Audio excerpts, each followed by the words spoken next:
pledge allegiance to the flag and to the republic for which it stands, one nation under God, indivisible, with liberty and justice for all. I'm going to call our meeting to order. Welcome, everybody. If you have a cell phone, you may want to set it to silent. If you need a listening device, ask one of the county staff. And the meeting documents are public record. They're available at any time during regular county hours in the auditor's office, and they are also right on the end by Commissioner Heiberger. Look for a motion to approve our agenda. So moved. Second, Bender. Motion by Barr, second by Bender. All those in favor? Aye. Opposed, same sign. Motion carries. We have several meeting minutes. We have look for approval of the meeting minutes for the regular commission meeting on September 28th. Motion to approve those minutes? Second. Heiberger. Second by Barth. All those in favor? Aye. Opposed, same sign. Motion carries. Next minutes are from the joint Del Rapids Minnehaha County minutes. Motion to approve. Second, Heiberger. Second by Heiberger. All those in favor? Aye. Aye. Opposed, same sign. Motion carries. And then the third one is approve the joint city of Sioux Falls and the Minnehaha County minutes. Approve. Heiberger. Second, Benninga. Motion and a second. All those in favor say aye. Aye. Opposed, same sign. Motion carries. Bills to be paid in the amount of $713,047.06. Pay the bills. Second, Bender. Comments? All righty. Motion and a second. All those in favor say aye. Aye. Opposed, same sign. Motion carries. Several reports, the auditor's account with the county treasurer for August, the county coroner's report for July, the mobile crisis team statistics for August. All good reports. I went through them. There's some really neat information in there. If you want to take the time, I encourage you to do so. Personnel actions, look for a motion to approve routine personnel. So moved. Second. Motion by Bars, second by Benninga. All those in favor? Aye. Opposed, same sign. Barth and Benninga, okay.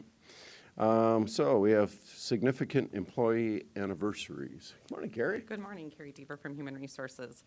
I'm pleased to present you with the October anniversaries, starting with Jeff Hieronymus celebrating 5 years of service, and we have Jeff with us here in the corner.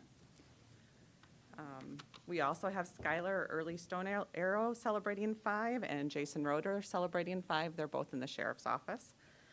Betsy Doyle at the PDO celebrating 10. Mark Joyce at the state's attorney's office also celebrating 10 years of service.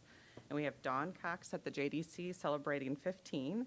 And then we have 2 employees celebrating 25 years of service this month, Richard Dodge, who's at the museum, and Jamie Phelps, who's at Human Services. There he is. And I think, Morning, Jamie. Thank you. can I convince either of you to come up and say a word? Okay, great.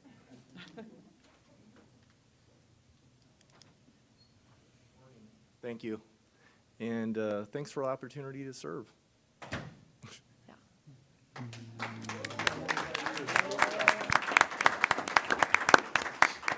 He's got his support group in the corner here.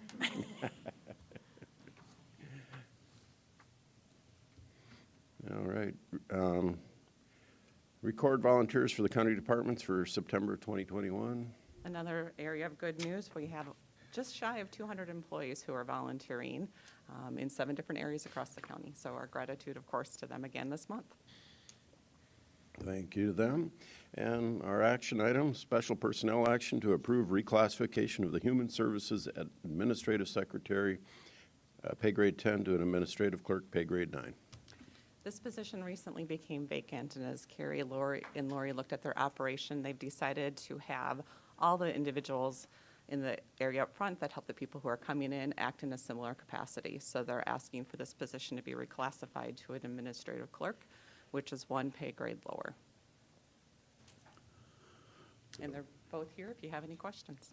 Questions, motions? Move for approval, Benninga. Second, Bender. Commissioner Benner, did you have a comment? No. Okay. We have a motion and a second. All those in favor say aye. Aye. Opposed, same sign. Motion carries. Thank you. I think we're good. Thank you, Carrie. We have no applications for abatements, no notices and requests, no planning and zoning notices, and no petitions for compromise of lien. We are at the opportunity for public comment. If there's anybody that would like to address the commission about a non-agenda item, now is your opportunity. Mr. Chairman? Yes, sir. Point of personal, we have a new person up at the front here, and perhaps you'd like to introduce her. I know it's Kim with a Y, so we're training a new deputy auditor. Rhonda's done a fantastic job filling in, and Kim just started last Wednesday, I believe, correct? No? Monday. Yesterday. Oh, okay, well, welcome. Baptism by fire here, so, yeah. And that's why we're taking the time to announce who's doing the motions and the seconds to help make the job a little bit more easier, so. All righty. Nobody up for public comment? We have a briefing, non-action item on the Summit Carbon Solutions Pipeline. Mr. Lederman, the podium is yours. Thank you, Mr. Chair. My name is Dan Lederman. I think I've met almost everyone here at least once or twice, but I'm with a group called LS2 Group, and I've been hired for government relations to set up meetings like this across the length of the proposed pipeline that will be crossing South Dakota on its way to North Dakota.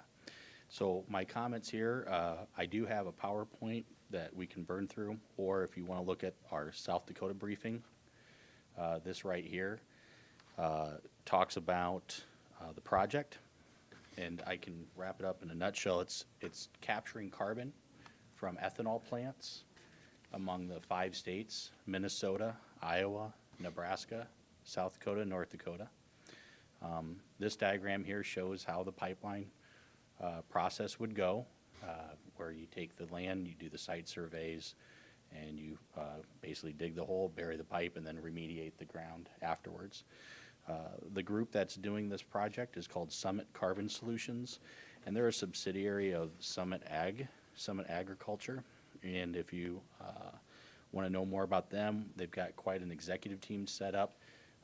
Their advisors, senior advisors, include Ambassador Brandstad from Iowa, and they have about 30 years of experience in the agricultural space. The pipeline would travel from those 5 states, and it would connect smaller industries, 31 different ethanol plants, 7 of them in South Dakota. So the total pipeline length is about 2,000 miles. And the reason why it's so long is because all the feeder pipes that would come in from ethanol plants. Carbon capture has been around a long time. It's been used in the ag industry for a very long time in ethanol plants. I think currently there's 40 facilities that use carbon capture for ethanol right now. The goal is to get the carbon from the plants, transport it up to North Dakota, and then it would be deposited at a terminus in North Dakota where it can hold up to 400 million tons of carbon in a geological formation that's located 5,000 feet below the ground. This project timeline would start right now with meetings across the state. Some of your constituents might have been contacted already by land agents that are doing site surveys, and we currently have over 70% voluntary site surveys in the state of South Dakota. So we have a lot of folks that are allowing the land agents onto the land, so some of your constituents might have gotten a letter, or they might be in the process of surveying their property. We do not have a map to share yet because it has been changing a little bit here and there as we get into different situations. And I think if you recall from Dakota Access Pipeline, we actually changed the position of the pipeline to go around Sioux Falls. It took an alternate route. But I'll be here throughout the process of the permitting, which is to start here next year, construction in 2023, and then we hope to have the pipeline in operation by 2024. And if you have questions about it, you can always reach out to me. My contact information is with the auditor and in the materials that have been distributed. But I'd like to leave it open for questions. And if you have any concerns or accusations, this will be a good time for that. Mr. Chair. Thank you, Mr. Lederman. Questions? Commissioner Barth. Thanks. Senator, it's great to see you again. So one of the things that I've noticed is that CO2 is actually used industrially as well. Why don't we use it industrially instead of burying it? Mr. Chair, I don't know the reason why this carbon would not be used or sold. It may, but at this point, it's being sequestered, and the whole point of the pipeline is to get it out of the atmosphere. So this would be carbon that normally would be released out into the open air. That would be compressed into liquid and then transported for sequestration. Please. I'm really happy that sequestration is being attempted, but it's really just a start of the amount of carbon that we need to sequester. It's, you know, trillions of tons have been put into our atmosphere, and hopefully again, this is a start, and I don't mind that. Pipelines have never been popular around here, but Thank you. All righty. Well, more to come, I'm sure, so thank you, Dan. Yes, sir. There will be public meetings for landowners and officials, so be on the lookout. I'll reach out to you when we get to that time. It might be as early as this month yet. So with that, thank you very much. Thank you. Any other Good, questions, thank you let for me know. coming. All righty, moving on to second reading to consider adoption of an ordinance establishing the licensing and regulation of medical cannabis dispensaries in Minnehaha County. Mr. Bogue. Thank you, Mr. Chair. Eric Bogue, State's Attorney's Office. Just to remind everyone, we have had many meetings about this particular topic, and certainly a nice at-length conversation about it at the last meeting.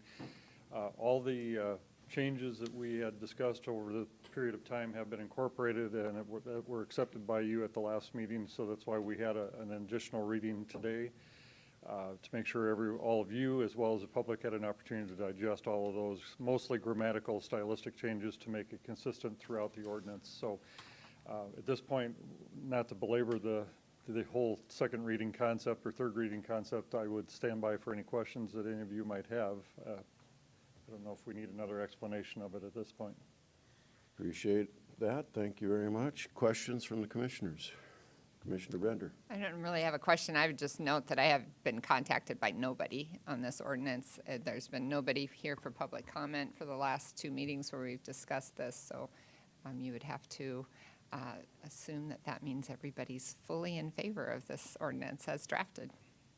We have no blanks to fill in, correct? There should not be any blanks left. No, there was one blank at the last meeting we discussed. That was the amount of publication. We went with the standard 2-week prior to the time that the licenses are available, and that publication will be on your website. So, Okay. one final comment I would add: I would love to be able to tell all of you that this is Shakespearean or biblical in nature, and this will not require any changes in the future, but I'm sure that practice and application will highlight things that maybe none of us caught. Again, an opportunity to say thank you to Auditor Ben Kite and his staff for a very careful reading that they put into this and the changes that they suggested, so that was very helpful.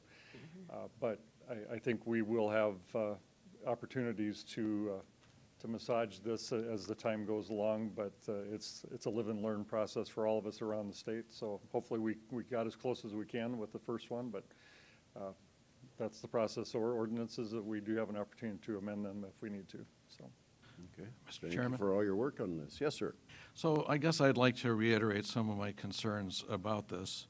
And I do appreciate the fact that it can be modified going forward. And I think that's the benefit of having that ability. But I think that to ban the cultivation means that farmers, fertilizer people, electricians, they don't get to do any business. To ban the testing means that we have to rely on other places to test it. Is Mexico okay to test our product? How about Moody County? Are we ready for them to do it? Those are jobs. And we're not allowed to manufacture it. So despite the fact that you unanimously said you're pro-business. I think it's clear you're against this business. You're against people in Minnehaha making money. And I remember when hemp was legalized on the national level, I suggested that Minnehaha County through Makita become a manufacturer of hemp products. It didn't happen. At that time, North Dakota and Minnesota did not have hemp processing stuff. They now do, and we don't, at least in this county. I guess Glambria does have that ability. But we decided we don't want those jobs. They can go somewhere else and make their money. And is that what this commission is saying? We don't want those jobs? Anyway, thank you. Thank you, Commissioner. All righty. Looking for a motion to approve? I make a motion to approve. Bender, sorry. Second. Second by Heiberger. Heiberger. Call the roll, please. Benega? Aye. Heiberger? Aye. Barth? No. Bender? Aye. Karski? Aye. Motion carries 4-1. Moving on to consider a resolution determining the fees for medical cannabis dispensary license applications, licenses, and renewals. Mr. Bogue. Thank you, Mr. Chair. Again, Eric Bogue, State's Attorney's Office. As we had discussed at previous meetings, plural, the fee structure is separate from the ordinance itself. That is the document that you have in front of you now. There are blanks on this one that you will need to fill in before you adopt, but again, because it is a resolution, this is a one reading only process. So I had asked Auditor Ben Kite to provide additional copies, which I handed out to you because I assume everyone is like me. I'm a visual learner, to see what other jurisdictions across South Dakota had done for their fee structure. That is not in any way an attempt to lobby you one direction or another. It's sometimes just helpful to see what other folks, and that was my anticipated thought that your question might be to me this morning, what are some of the other jurisdictions doing? So Ben had done a very nice job laying that out from a meeting he had been involved in. I found it very helpful. I thought I'd provide it to all of you if you hadn't already seen it. So as you'll see in the resolution, there are 3 different fees that I am asking that you set. You could today, if you so choose, to combine any one or more of them into one fee. But the ordinance that we just adopted does have them separated, at least by name: an application fee, a license fee, and then a renewal fee.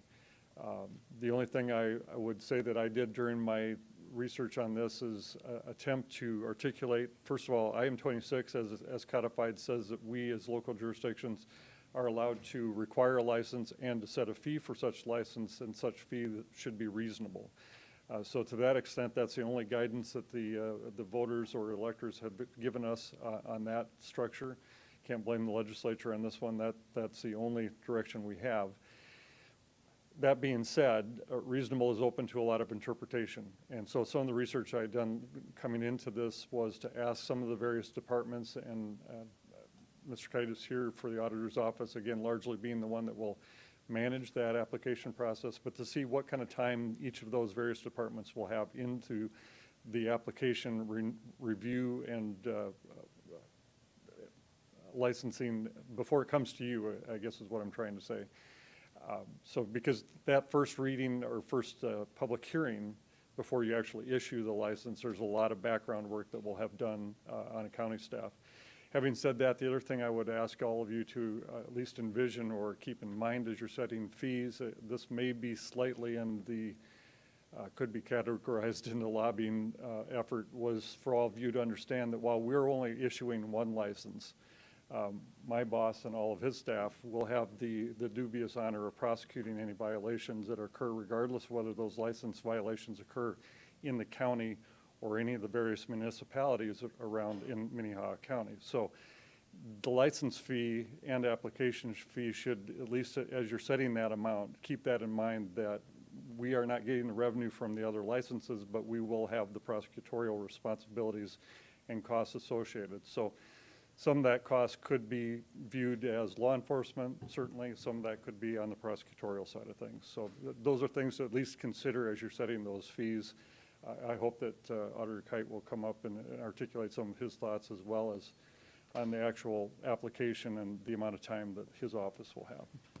stand by for any questions. Okay, and I'm going to call, I don't know if I can do this, point of order on myself. Item 11 was a public reading or second reading, and I didn't ask for public input on that. So is anybody here that wanted to address the commission on our second reading? Okay, so good to know, so we don't have to go back and redo our motion in second. So was willing to do that if we had to. So moving on to our fees and licenses. My only question, and I'm going to lead this off, I apologize to my commissioners, I usually wait till last, but so the city charges a licensing fee just like we do, but they have 5, I think, or something. That's correct. So if a violation occurs, it still comes back to the county, is your point, for prosecution and et cetera, violations of state statute. Again, more for the audio record, again, thank you, Mr. Chairman. Eric Bowe, again, State's Attorney's Office. If the violation is criminal in nature, yes, then it would come to for prosecution to the State's Attorney's Office. If it is more ministerial or administrative in nature, the city, and I shouldn't say the city, Sioux Falls or Del Rapids or Brandon, for example, any of those jurisdictions could handle those administrative things in-house depending on what their respective ordinances or resolutions, depending on how they adopted those, could be handled internally. But I'm assuming at some level the majority of those that arise may be criminal in nature, and as such would end up at the State's Attorney's Office. Okay. Mr. Chairman, on that point, I've suggested that the sheriff take that into account when he signs those contracts with the smaller communities for patrolling. I know Garrettson is only getting 1 dispensary, but you know, maybe that should increase the cost for us to keep order there. So we're open for discussion for our fees. Commissioner Heiberger. Well, I'm hoping we can take them one at a time, but I'd like to hear what Ben has to say about the licensing fees. Okay, thank you. Auditor Kite, good morning again. Yes, good morning, Ben Kite, Auditor's Office. So, yeah, I asked my staff to kind of do some, call it analysis, but at least some thoughts into, you know, the time that it would take to process and do the background work on a application primarily. And again, this is not a scientific research, and I don't know that we were able to, you know, talk to the sheriff's office and the planning and zoning that might be involved as well. But, you know, after looking at other counties, not only in the state, but around the country, what type of fees they charge, came up with a number of like $2,500 for an application fee, and then $1,500 for the renewal fee. That was just, you know, our thoughts on what we thought it would take to compensate the office and the county for processing those. Again, I don't know if I'm underestimating, you know, planning, zoning, what they might have to do in the sheriff's office. But that was our thoughts. We really didn't have any recommendation on the licensing fee, but leave that up to the commission to decide. So you're $2,500 for an application. You mentioned something about a renewal fee of $1,500. Correct, yeah. Okay. Okay. Commissioner Heiberger? I'm just going to start throwing out numbers, but I think application fee should be about $5,000 just because he's only looking at the auditor's office and we do have the sheriff's office. And this is the only revenue we get to support the work that's going to go into it. And the planning and zoning office and making sure the site is at the right place. And our own staff, as they have to prepare it to go on to agendas and everything else that they have involved in it. Other comments? So we have, we'll take them one at a time. So we have a suggestion of $5,000 for the initial application fee. And I would, Commissioner, I would just maybe comment on the list that I had provided you from the other counties around the state. I think that was a number that was consistently mentioned, $5,000. I see that. Thank you. Yeah. So is that a motion? I make that a motion. I'll second that. So we have a motion and a second to set the initial application fee at $5,000. Additional comments? Mr. Chairman? Yes, sir. So how soon will we have applications out there for people to apply? I have no idea. Who can answer that? Mr. Chairman. Eric Bogue, State Attorney's Office. Commissioner Barth, that's a very good question.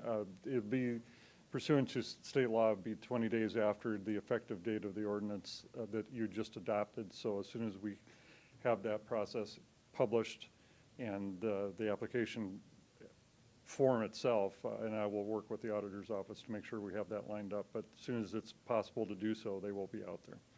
So not too far down the road. November, would you say? I don't, I'm sorry, I should have looked at a calendar for publication requirements before I came in this morning, and I did not. But that's reasonable to assume at this point that it'll be the early part of November before we'll have applications ready. Thank you. Okay. All righty, motion and a second. Roll call vote, please. Can I clarify something? You had a motion by Heiberger. Who was the second by? Jeff? Benninga. Benninga, I'm sorry. Oh, Bennett, that's right. Okay. Heiberger? Aye. Barth? Aye. Bender? Aye. Benega? Aye. I'm sorry. Heiberger? Did I read it? Yes, aye. Karski? Aye, motion carries unanimously. All righty, so moving on to the initial license fee for a medical cannabis establishment shall be discussion. Do we have ideas what, I mean, Sioux Falls is at 50,000, I believe, correct? Correct. Okay. And I think within the, that handout I gave you, I think I saw some, Lincoln County, I think might have been 50,000. I think I did see a couple $100,000 fees.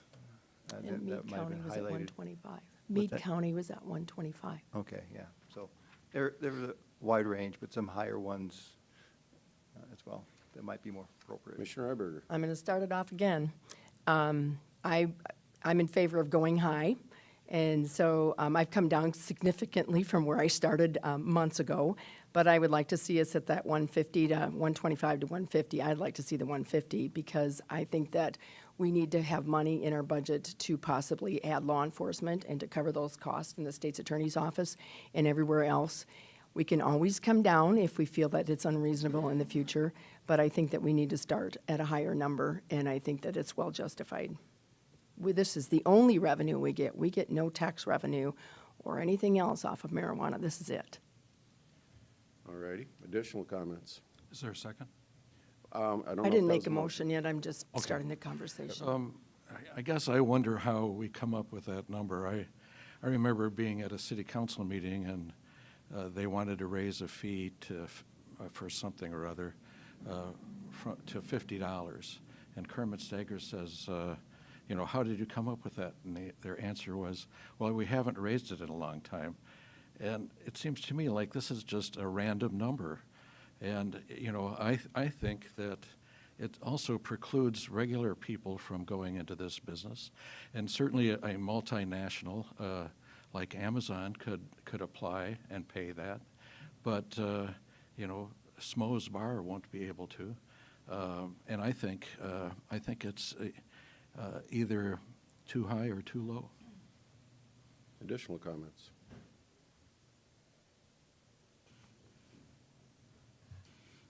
Well, I would agree, there's no mathematical formula where we can figure out what our additional costs are going to be for law enforcement primarily in this area, and that we don't, you know, we don't have any track record. We can't look back and try to extrapolate what it's cost us in the past and go forward. I personally think 150 might be a little high. I probably would be more comfortable in the $100,000 range. But I don't think we're going to be able to come up with any formula that, you know, and in the future, well, when we have more of a track record, we might have some more opportunity to do that. But I think that when you look at numbers nationally where this has happened, law enforcement costs have not gone down, they've gone up, at least all the studies that I've read. And so I think that there is a good argument that we need to, this shouldn't be a cost, an added cost to our taxpayers. We should try to protect our taxpayers from not incurring additional tax burden from law enforcement for enforcing this or dealing with any crime that spins off of this business. And so I would personally be more comfortable at the $100,000 range, but I don't think we're going to be able to come up with any real formula for how we come up with that number today. Well, I would agree with Commissioner Bender. I think going through the task force conversations that $100,000 was where we kind of assumed that we were going to go, and I would be comfortable with doing 100.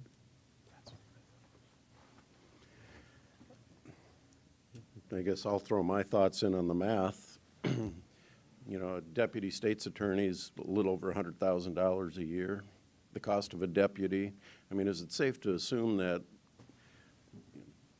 the licensing or the introduction of medical marijuana is going to add to our criminal justice costs? I think that's a very reasonable assumption. Is it one full-time, deputy state's attorney? Is it another deputy in a patrol car? You know, what is it? What is the cost of doing this? And I don't know if Daniel Hager, our state's attorney, has comments on this, but if you do, I'd welcome them.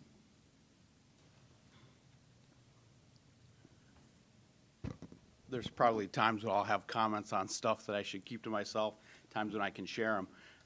I think that this is going to be an interesting issue, right? If you look at our possession of marijuana cases, I anticipate that those will go down because people will be possessing it, hopefully legally, through the licensing process and having that card.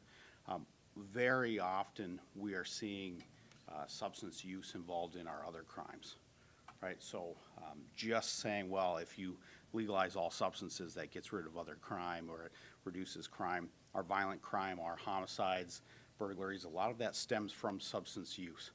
I can't stand here and say that this will have a positive impact on what that's going to do to my office. Certainly some of that misdemeanor prosecution, I think we'll see that decrease. But I don't stand here with a lot of confidence saying that this is going to be a net crime reduction. I think it'll just kind of shift to where our resources are being spent.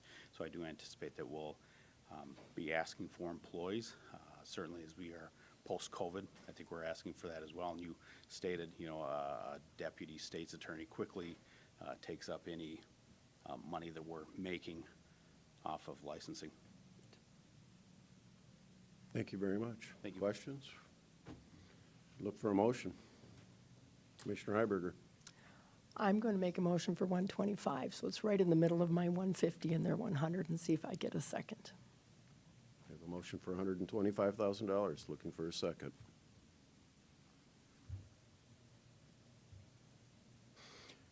I'm going to let that die for lack of second. Mr. Chairman, Yes, sir. I make a motion for $1.5 million. I'm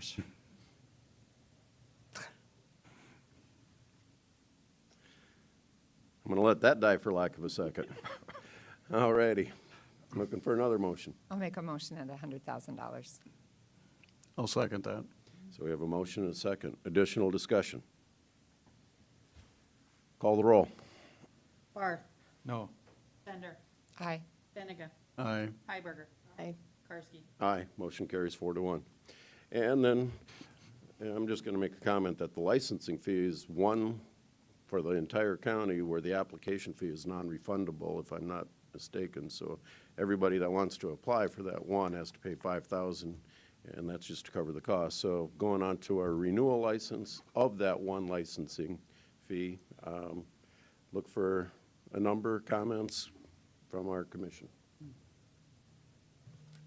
Commissioner Heiberger, please. I'm not going to go 100,000 on this, but I would say I think that it needs to not be $2,500, just because this would be the ongoing cost or the ongoing revenue we would have to support that law enforcement. Because if we're just going to have $100,000 that first year, we still have to figure out how to continue to support our expenses on this side. I'm not advocating for anywhere close to $100,000, but I'm just throwing that out there. I don't know what that number is. Mr. Chairman? Please. I think that $5,000 would be fine, but I would also say that what's the crime here? People with a license to use it go and get it.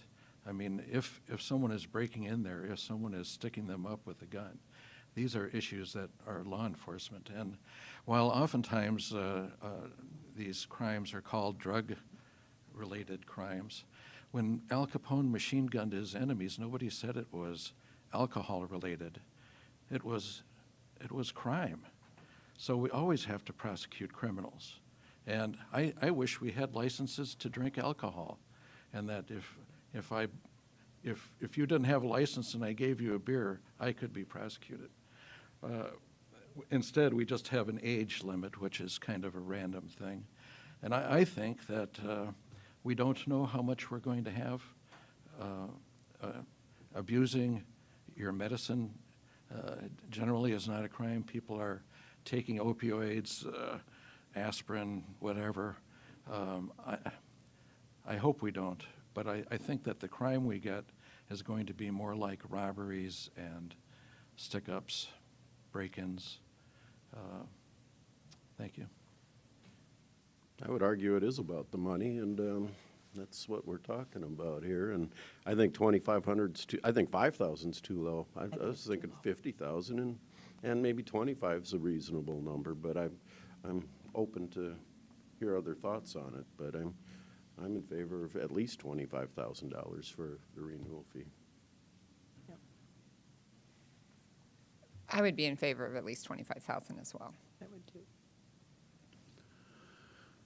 That's one of those numbers that is hard to justify also. Hopefully the renewal is clean most of the time, so 25,000 is fine with my number. Commissioner Barth?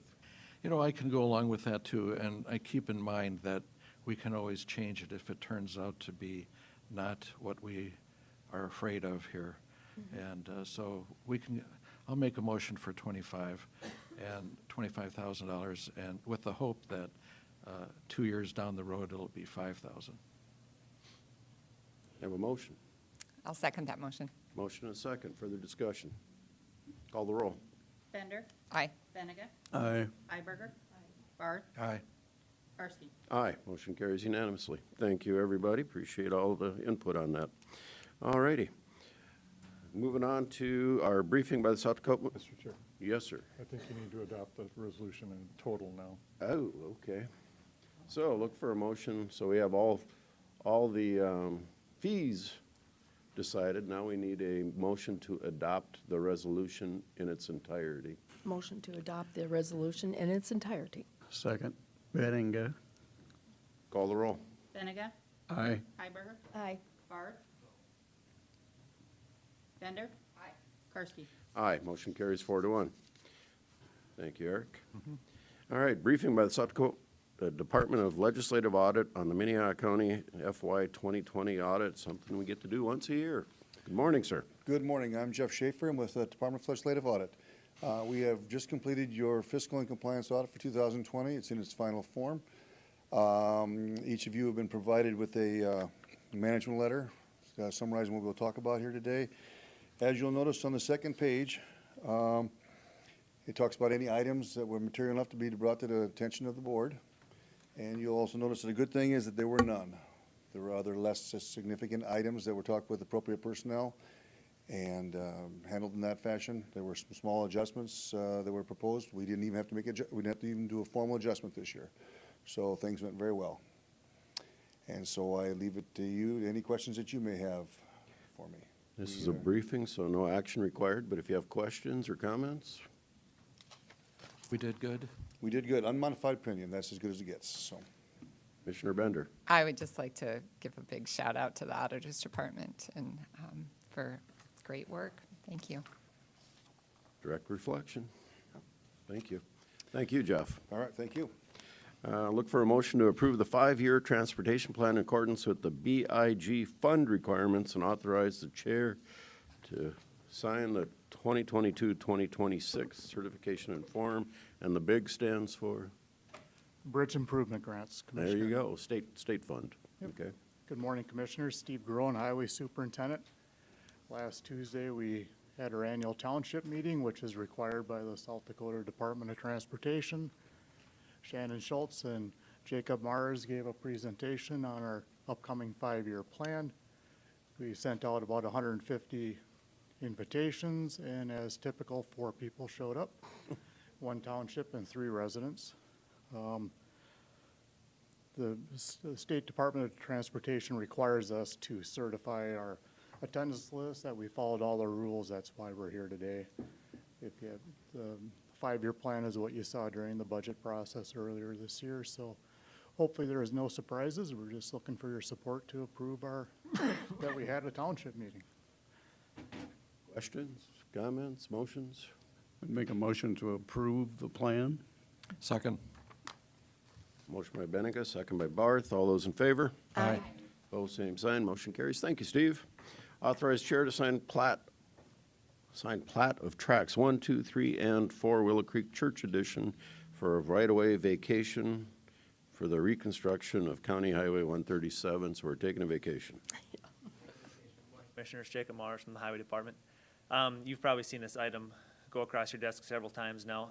This plat ultimately transfers the ground from the county to the property owners adjacent to the section line where we're vacating it. So this is the last piece of the puzzle before the property goes back to the rightful owners.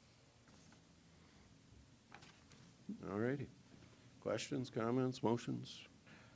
I'd make a motion to approve. Second.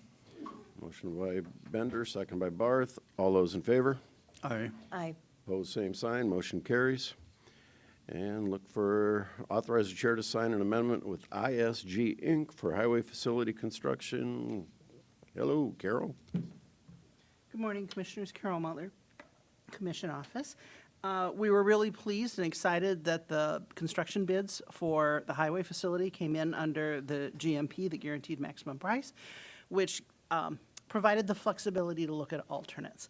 And those you've already covered during a previous building committee. And before you today is the amendment to ISG, the architects, and undoing the changes that they've got. One is office area layout for $10,000. That's some right sizing to be done on that. The catwalk structural steel changes is being changed. There's no cost to that. We are able to put in a full auto bay wash as compared to just the underbody. Did I say that correctly to our highway superintendent? Vehicle wash. Anyway, they're going to get the whole thing taken care of. The construction or the architect fee on that will be $4,398. The access control camera changes, $2,878. And cooling in the maintenance bay area will be $8,232. We've also updated the contract. The current language in the contract stated that if the work wasn't completed by it's either August or September of 2022, that there would be additional fees to the architect, and we know that the project will go a little bit beyond that, so this extends it to the end of 2022 at no cost. So for your proposal today is to authorize the chair to sign this amendment. Questions, comments? Motion to approve. Second. Motion and second. All those in favor? Aye. Aye. Same sign, motion carries. I think this is a great thing for our employees of the highway department and retention, recruitment, and just being able to, just for a great work environment. So we're doing it right. So, all righty. We have 3 resolutions to restore the following tax deed properties to the former owners of title. First one is RDID 29190. Mr. Kite. Yes, thank you, Commissioner. Ben Kite, Auditor's Office. So, yes, back in August, we, Minnehaha County, acquired a total of 8 properties through the tax deed process. If you recall, last week, we had a resolution to restore 3 of those deeds back to the original owners. This is the other 3 that have, were asking to restore their deeds. The property owners came in and made full payments of their past due taxes for these properties. As we said, RDIDs 29190, RID 30344 and 34309 are all now current and back on the tax roll. So I would ask for your support in passing resolutions to restore those tax deeds. Okay, so we'll start with RDID 29190. Any questions or comments? Glad to see they're back on the tax rolls, and look for a motion and a second. Motion to restore, Bender. Second, Heiberger. Second by Heiberger. Call the roll. Hiberger, Aye. Barth, Bender, Aye. Benega, Aye. Karski. Aye. Motion carries. RDID 30344. Look for a motion. So moved. Second, Benega. Motion and a second. Call the roll. Barth, Aye. Bender, Benega, Aye. Hiberger, Karski. Aye. Motion carries. RDID 34309. Motion to approve? Second. Second by Barth. Call the roll. Bender, Aye. Benega, Aye. Hiberger, Aye. Barth, Aye. Karski. Aye. Motion carries. Mr. Chairman, I want to Yes. thank the auditor for whittling it down to 3. I mean, we really don't want your property. Just pay your taxes. We don't want to take it back from you. Valid point. And there was an auction, and Ben, you're here to give us a quick briefing on it. Yes, so we did, Minnehaha County acquired a total of 8 properties through the tax deed process. Of those, as I mentioned, 6 of them were able to pay their past due amounts and bring themselves current. We did end up with 2 properties, parcel number 48244 located at 212 West Russell, and parcel number... On, Ben? Can't hear. I can't hear with the aircraft noise. Sorry. That's all right. So yeah, parcel 48244 at 212 West Russell in Sioux Falls, and parcel number 70628 at 4208 North Jans. Those properties were had an active bidding. We had 20 different people attend here who were in this room for the auction. The one on West Russell brought $41,600, which is above what the appraisal board had thought it was worth, but about where the appraised value is at, or equalization. Then the property at 4208 North Jans brought in $167,300, and well above its, I think appraisal value. But I thought good results. We collected a total of past due taxes from the tax deed process of $112,000, which is apportioned back to all the taxing districts. As I mentioned at the auction too, the county doesn't keep all the excess funds over and above the tax due. So all the excess funds are apportioned back to all the taxing districts, which include the city of Sioux Falls, the Sioux Falls School District, the East Dakota Water District, along with Minnehaha County. So just because we received a large amount over the tax due, it's apportioned back to all these individual taxing districts. Any questions on the tax deed auction? Not seeing any. It's obvious that the auditor's office is such an integral part of what the commission does, so we thank you for, what you do and all your staff, and we're going to move on to the next item. And back in 2016, I was elected as a county commissioner in that election, and we had an individual in your office that I thought had been there forever just based on her experience and knowledge. I was just amazed at, how easy she made our job and how well she made the auditor look in his job. So the floor is yours. Yeah, well, thank you. Yes, today we'd like to recognize Kim Adamson, who's retiring from the auditor's office. As Commissioner Karski mentioned, Kim started in the office in 2016. So on behalf of the auditor's office and all the employees of Minnehaha County, I want to thank Kim for her dedicated service for these past 6 years. Kim has served as the Finance and Budget Officer for Minnehaha County from 2016 to present. During that time, Kim has served in a leadership role directing the accounting, finance, and budgeting functions for Minnehaha County. Kim's accomplishments while in the auditor's office were many. Some of those accomplishments include implementation of the Munis, or our enterprise resource platform, so basically our accounting system that I think has really improved the process for us financially. She's developed an enhanced budgeting process, implemented strong financial controls, managed the growth of the budget from $80 million to the 2022 budget of $104 million. She has completed 6 successful audits, and she's restructured the chart of accounts to align with the Department of Legislative Audit recommendations. And then maybe most notably, the defining of the financial needs for the construction of the $43 million Minnehaha County Jail.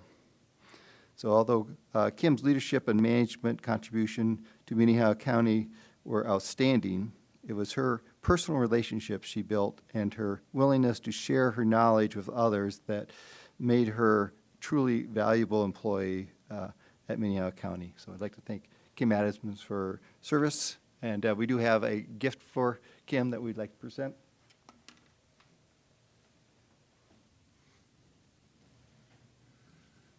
Come around the front, please, Kim. Yeah.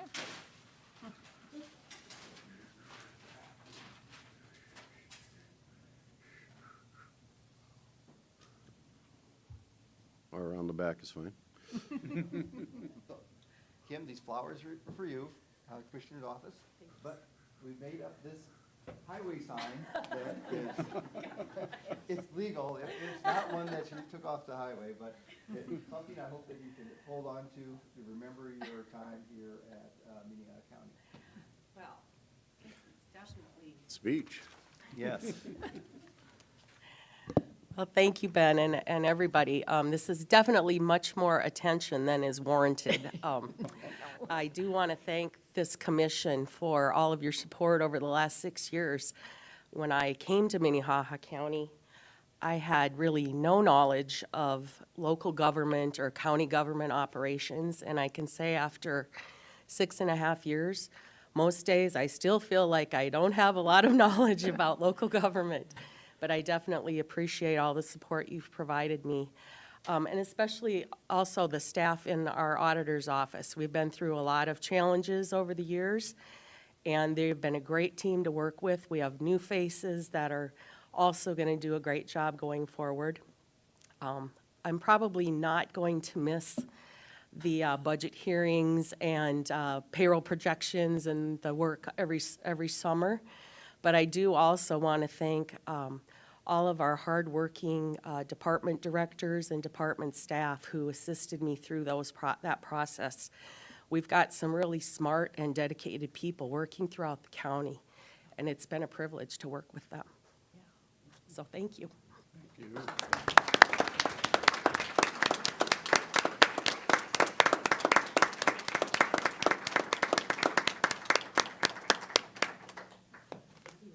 Thank you, Kim.